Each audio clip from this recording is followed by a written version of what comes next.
تراویح کی جو نماز ہے یہ حضرت عمر کی سنت ہے. نبی نے کتنی پڑھی ہے یہ کسی کو بھی معلوم نہیں ہے. اس بارے میں ضعیف حدیث ہے, صحیح حدیث ہے ہی نہیں اس بارے میں کہ نبی نے کتنی پڑھی ہے.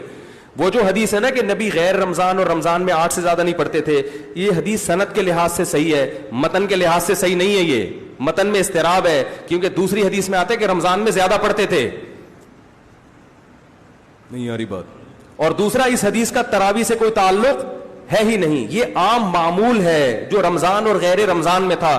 وہ جو تراویح کے 3 دن نبی نے کتنی نماز پڑھی تھی یہ کسی کو معلوم نہیں ہے. اب آپ کیا کر رہے ہیں کہ حدیث سے 8 رکعتیں لے رہے ہیں اور جماعت کہاں سے لے رہے ہیں؟ حضرت عمر سے. یہ گڑبڑ ہے. اگر حدیث آپ نے لینی ہے تو حدیث میں تو آتا ہے کہ نبی نے تیسرے دن صحابہ کو منع کر دیا تراویح پڑھنے سے اور غضبناک ہوئے. اس سے کسی نے سوال پوچھا کہ کیا اس پہ غضبناک ہوئے کہ نماز پڑھنے کیوں آ رہے ہو؟ اس نے کہا نہیں, غضبناک اس پہ ہوئے کہ فرض نہ ہو جائے. یہ بھی گھمایا بات کو. بھائی غضبناک اگرچہ وجہ یہی تھی کہ فرض نہ ہو جائے, لیکن غضبناک ہوئے اس پر کہ دوبارہ پڑھنے کیوں آ رہے ہو, اتنا شوق کیوں دکھا رہے ہو. تو حدیث کے مطابق تو غامدی صاحب کی بات پھر صحیح معلوم ہوتی ہے کہ تراویح سرے سے بولو بھائی پڑھنی ہی نہیں چاہیے, کیونکہ نبی تو غضبناک ہو رہے ہیں کہ کیوں آ رہے ہو. نہیں آ رہی بات.